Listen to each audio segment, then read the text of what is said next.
If you want to use your cell data plan at all this month, you got to turn this setting off. Here's how you can turn off iCloud backups on cell data. We're going to go to settings and then we're going to go to cellular.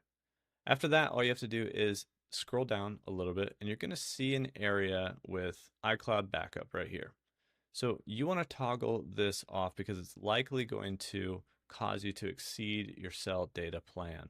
This will, when you're not on Wi-Fi, still back up your phone using your cell data, which means all the gigabytes, possibly hundreds of gigabytes of data on your phone is getting backed up and pretty much going to use up your entire data plan. So this is definitely one to have toggled off unless you have a very specific reason to have the iCloud backup toggled on for cell data. It will still back up on Wi-Fi, but just not on that precious cell data.